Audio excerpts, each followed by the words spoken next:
Tout le monde l'appelle pygmée, mais avec beaucoup d'affection.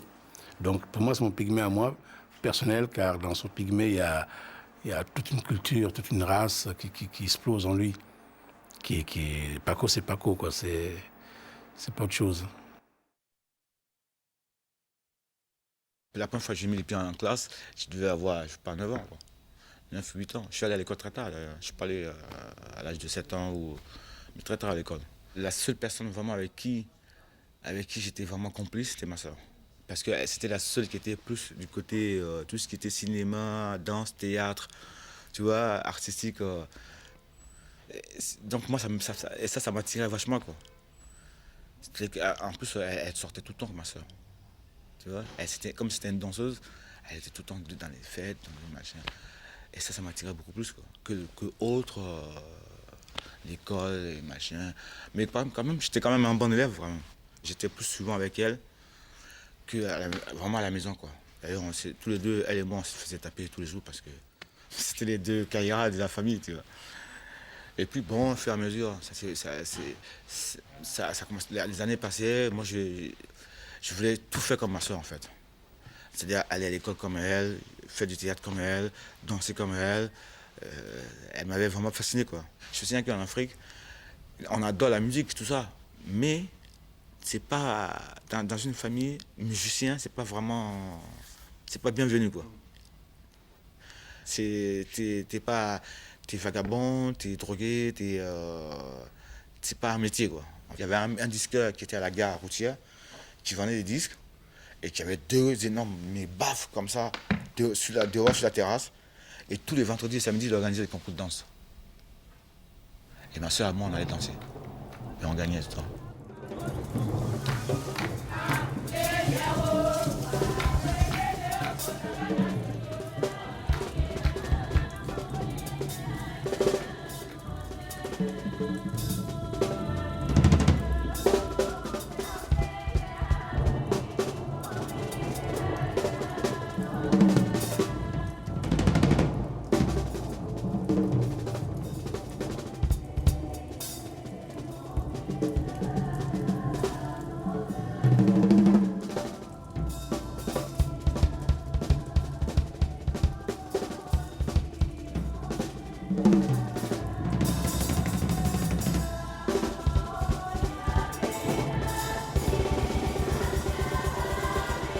Je commençais à faire les percus dans la troupe théâtrale de ma soeur. Parce elle avait une troupe de théâtre. En fait, c'était comme une comédie musicale, en fait. Et là-dedans, il y avait des musiciens, des percussionnistes qui jouaient, machin, ça. Et puis je me suis retrouvé, je sais pas comment, mais je me suis retrouvé dedans, à faire les percus. Et quand j'ai commencé à jouer les percus, toute la troupe était sous le cul. Donc, du coup, je suis devenu membre de l'orchestre du théâtre, de la troupe. Et puis, je jouais avec eux pendant 1 an ou 2.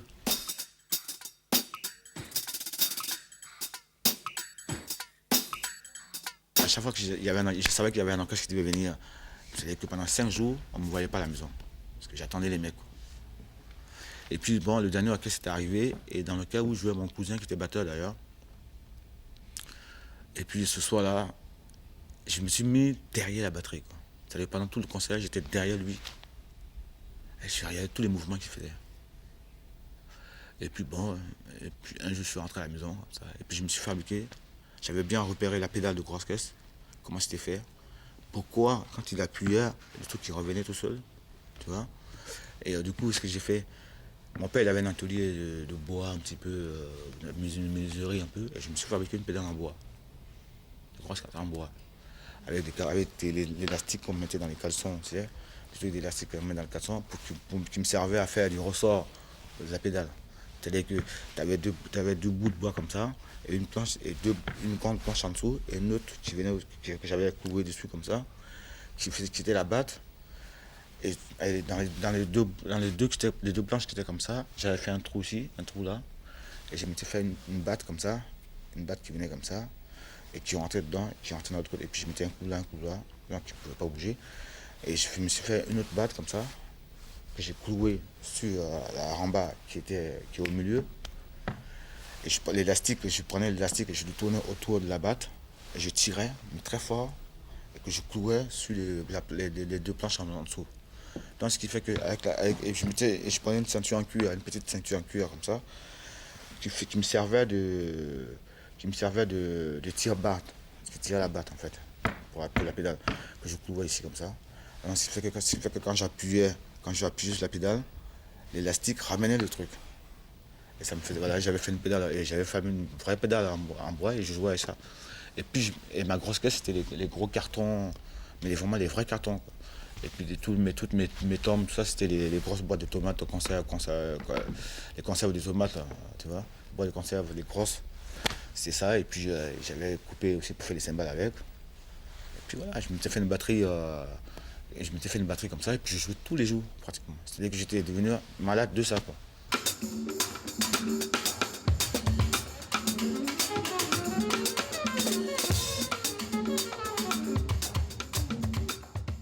Comme chez mon père, je ne pouvais pas jouer parce que ça l'agaçait. Donc je me suis retrouvé dans la cour de ma tante, qui avait une super grande cour avec un grand manguier. Et tous les après-midi, elle vendait son alcool, machin, tout ça. Et moi, je me mettais à côté et je jouais là tous les après-midi. Et puis finalement, du coup, la batterie, elle m'a vraiment envoûté, quoi. C'est-à-dire qu'il n'y avait plus rien d'autre, c'était batterie. Donc dès qu'il y a un orchestre qui venait à Divo pour faire un bal, j'étais là. Le soir de concert, il y en a un qui me dit, chanteur, il me regarde, il me fait, tu veux jouer un morceau avec nous? J'ai dit oui. Et là, il prend le micro, il fait, mesdames, mesdemoiselles, messieurs, je vais vous présenter un petit frère à nous qui nous suit depuis 3 jours, qui est là, et on ne sait pas, il dit qu'il joue un peu la batterie, on va essayer de faire un petit morceau avec lui. Et me voilà, jouer avec l'orchestre. Et ils étaient fascinés, quoi. C'est-à-dire que, non seulement ils étaient fascinés, en plus ils étaient fiers. Et en plus, ils étaient émus, quoi. Mais tellement émus que... Ils m'ont dit, on va t'emmener avec nous, quoi. Alors du coup, le lendemain, ils ont été voir mon père pour lui demander la permission, quand même, s'il pouvait m'emmener. Mon père a refusé. Soyez-les bienvenus. L'orchestre, ils sont revenus et je me suis retrouvé à jouer avec eux en tant que batteur titulaire. Et j'ai joué avec eux pendant 4 ans, quoi. Donc ça veut dire que j'avais quitté Jadivo et eux ils habitaient dans une autre ville qui était à 150 mètres d'Abidjan, qui s'appelait Dabou. À partir de ce moment-là, j'ai commencé à être connu vraiment dans le pays. Et comme j'étais très jeune et qu'à chaque fois que je jouais avec l'orchestre, il y avait du monde qui venait voir les plus jeunes batteurs de l'orchestre, quoi. Et en plus à cette époque-là, vraiment je délirais pas mal, quoi. Je baguettais, roulais, tous les bardets, je faisais tout le cinéma, quoi. Et après ça, j'ai commencé à tourner dans tous les clubs à Abidjan, quoi.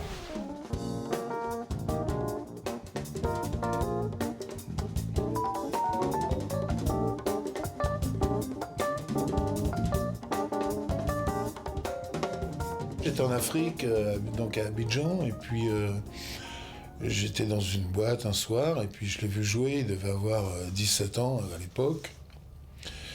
Et on est tombé sur le cul, donc, comme on dit. Et un soir, ils ont débarqué dans la boîte où on jouait. Parce que nous, on faisait des reprises de quelques morceaux d'Eddie Louis aussi.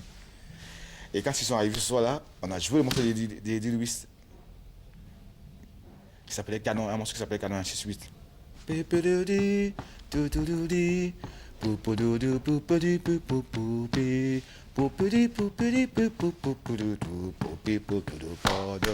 qui était intéressant, c'est que il y avait dans cette boîte des danseurs. Donc les gens dansent et ils ne veulent pas le solo de batterie, c'est bien joli, mais on ne veut pas s'arrêter de danser pour ça. Donc ils faisaient les solos de batterie, mais on continuait de danser. C'est ça qui était formidable, c'est que ça ne s'arrêtait pas. C'est en Afrique, en Côte d'Ivoire, tu as souvent des coupeurs de courant dans la ville. Donc quand tu fais un bal et que tu joues, pendant que vous êtes en train de jouer, le courant se coupe pendant 1 heure. Et tout le monde se retrouve dans le noir. Et moi, mon truc, c'était de continuer à jouer toujours la batterie. Jusqu'à ce que la lumière revienne. Quand je pourrais le définir, Paco, je dirais, tiens, c'est le Pelé de la batterie.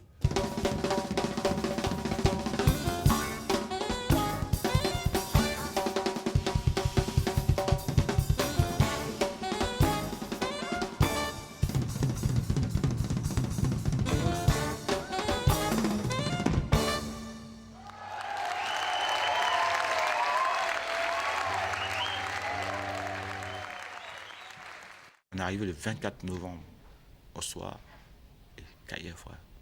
L'année où on est arrivé là, il caillait vraiment, quoi. En 80, on est arrivé en fin 79, 80.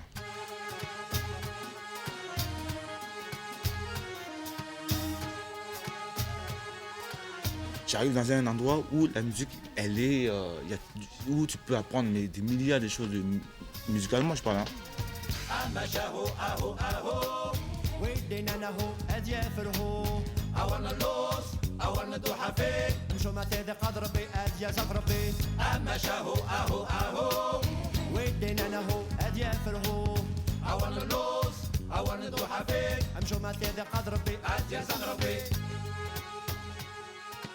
Je ne voulais pas y retourner là-bas, rejouer encore des trucs de balles et me retrouver à jouer dans une boîte de nuit, quoi.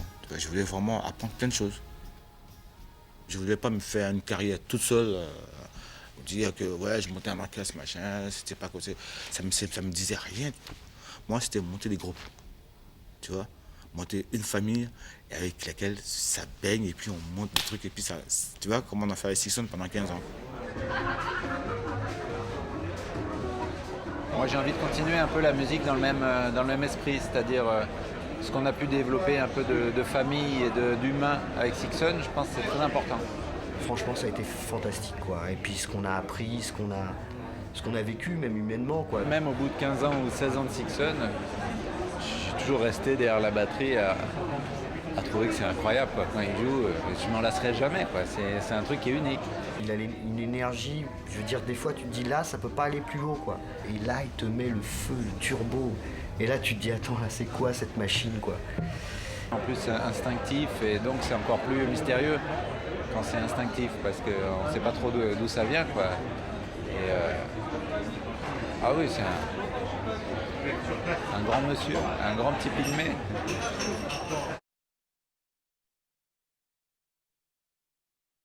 J'arrive au Sunset, il y avait Jaco, Kenny Kirkland, le manager de Jaco et Gérard qui sont restés au Sunset. Je les vois tous les quatre au bar en train de parler de ça. Et puis Gérard me présente, il me fait Jaco, avant de présenter Mr. Paco Seri, on se présente ça et il me fait c'est toi Paco Seri, je dis yo Paco man, I know, je connais ton nom. Il me dit I know your name man. Et il me dit viens on va jouer. On va faire le bœuf. Tout de suite, hein, je lui dis, là, c'est quand tu veux, hein, mon frère. Jaco Pastorius me demande à moi de venir faire le bœuf avec lui. Vas-y, on y va, frère. Et Kenny s'est mis au piano. Frère, je connaissais pas le Lascar. Et comme moi, il y avait quelques morceaux de Weather que je connaissais un petit peu, les morceaux de Jaco, justement, il a commencé à me les jouer. Et j'ai commencé à jouer avec lui. Et le mec, il voyait que je connaissais ces morceaux par cœur et que je jouais. Il était il me fait yo man, yo motherfucker. Et puis on joue, on commence à jouer. Et à un moment, il me fait tiens, passe par la batterie, je vais te montrer quelque chose. Et il se met à la batterie. Et tu me connais, moi, si tu mets la batterie, je prends ta basse. Il se met à la batterie, je prends la basse, à la gauche. Et puis il m'a fait jouer et je commence à le suivre avec la basse. Et là, c'est parti en couille totale. Une couille. Et Kenny, mes frères, quand il m'a joué ce soir-là. Et là, 2 minutes après, il y a le manager de Jaco qui vient me voir. Il me dit Jaco, il faudra que tu fasses toute la tournée avec lui. Que je fasse la tournée avec lui. On est parti le lendemain. J'ai appris plein de choses, des expériences différentes. Et puis musicalement, oui, musicalement aussi, mais c'est surtout au niveau de la vie même. Quoi. Je joue avec un mec comme Joe. Quoi. Avec le papa. Il est vraiment super, sans déconner. Hein. J'ai jamais rencontré un personnage aussi fort comme ça. Quoi. C'est exactement comme quand je suis avec Eddie Louis. C'est le même état d'esprit. Sauf que Eddie il est beaucoup plus calme. Tu vois? Eddie il est plus calme, mais aussi canaille, mais plus. Joe, c'est vraiment. I played with him in the studio. He was incredible. Live, he's the best. There's no more. He's the best. Paco Seri is the best. From Abidjan on the Ivory Coast, the greatest. believe me, he is the greatest, and he still lives in Paris, and I hope he stays here. The great Paco, Seri Paco.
C'était des moments d'improvisation, quoi. C'était pareil avec Paco, c'est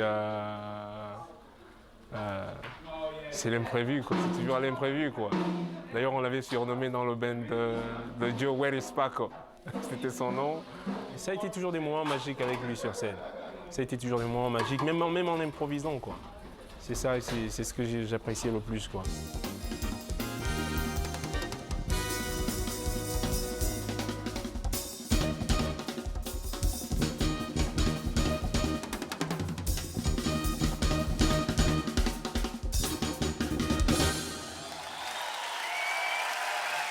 Joe, il est trop fort, quoi. C'est un papy vraiment super grave. Quand il t'adore vraiment, quand tu rentres dans son estime, mais il est super, quoi. Il t'apprend tout, quoi.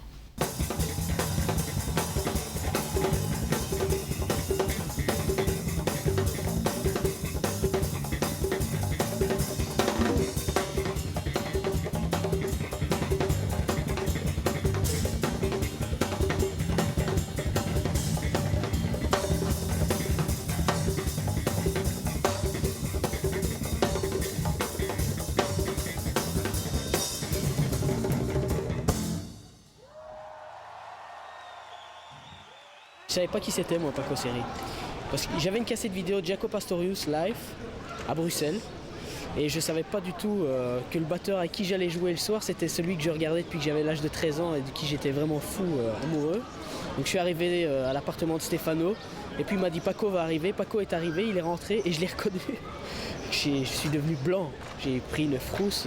Puis il est venu près de moi, il m'a dit c'est toi qui joues ce soir? J'ai dit oui, c'est moi qui joue ce soir. Il m'a pris dans ses bras, il m'a dit salut frère, on va bien se marrer ce soir. Et puis on a joué, on n'avait pas de morceaux, on a jammé toute la nuit. Et ça s'est bien passé et ils m'ont gardé. En fait, ça fait 6 ans passé. Il est surprenant tout le temps. Il fait des breaks, tu t'y attends pas. Et de la manière dont il les amène, tu t'y attends pas non plus. Et c'est très simple en fait. Même s'il fait quelque chose de compliqué, tu sais toujours où va tomber le temps fort et c'est très facile de jouer avec lui. C'est très facile. Tu peux le mettre derrière un clavier, derrière une basse, derrière une guitare, derrière n'importe quoi. Il fait groover le truc, c'est incroyable. C'est incroyable. N'importe quoi tu lui donnes, il le fait sonner quoi. Je pense que quand tu es à ce niveau-là, de pouvoir faire sonner n'importe quel instrument, même si tu n'en joues pas monstrueusement bien, c'est que tu es vraiment génial. Et il est génial, vraiment.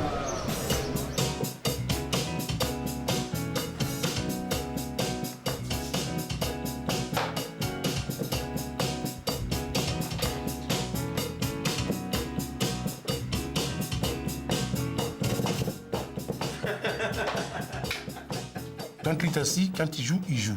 Rien ne compte plus. Et dans ce qu'il joue, tu lui demandes tout, il a tout, il est complet. Si tu veux faire une nuance, comme on fait les chantes au studio, ce qui n'est pas possible pour un instrument parce qu'on a tous une température et on joue, à un moment donné, on ne peut pas aller plus bas. Paco, il chante jusqu'à ce que la note n'existe plus.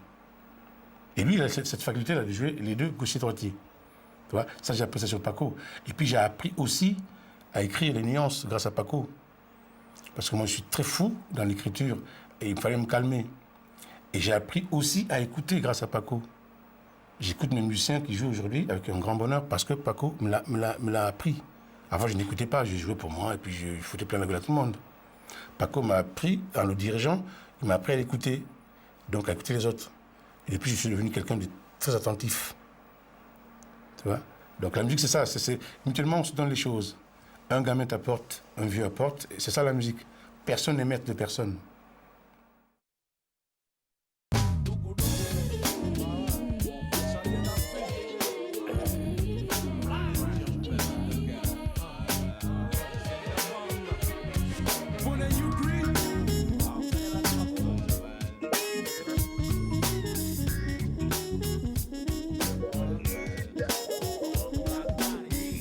Voilà, non, pas baissé du tout. Rien du tout. Moi, je rajoute. Et que l'ingénieur, quand il arrive derrière moi, il fait bon, moi, je te ramène encore un petit peu. Là, je dis d'accord. Ça, j'aime bien, j'aime mieux ça. Pendant 15 ans, j'ai fait, plus que 15 ans même, j'ai fait du jazz rock, fusion, jazz, machin. Si j'ai fait un premier album, je vais pas faire ce que je fais à Sixon et ce que j'ai fait depuis Panache. Donc là, j'ai fait un album uniquement que du groove et des trucs chantés, quoi. À ma façon, mais voilà. Toutes les époques que j'ai traversées dans ma vie musicalement, il y a eu du bonheur, quoi. Tout le temps du bonheur. Différente à chaque fois, mais du bonheur, quoi. Tout ce que je sais, c'est que plus je vis, j'ai encore 10 fois plus envie de vraiment encore, tu vois. Mais bon, c'est mon métier, il n'y a que ça que je sais faire. C'est ça que je fais le mieux, quoi. Je peux pas... il faut que je sois à fond dedans, quoi. علاش هاد الحب بيناتنا عند ربي كاع خوت نخدمو لبلادنا هذه هي لافنير علاش هاد الحب بيناتنا عند ربي كاع خوت نخدمو لبلادنا هذيك هي لافنير غادي نولي لبلادي ونعيش فيها مليح قدام احبابي واصحابي ملي تنام الغربه اما شاهو اهو ويدنا انا هو اديافر هو I wanna lose I wanna do حفي امشو ما تدي قدر بي ادي رزق ربي اما شاهو اهو ويدنا انا هو اديافر هو I wanna lose I wanna do حفي امشو ما تدي قدر بي ادي رزق ربي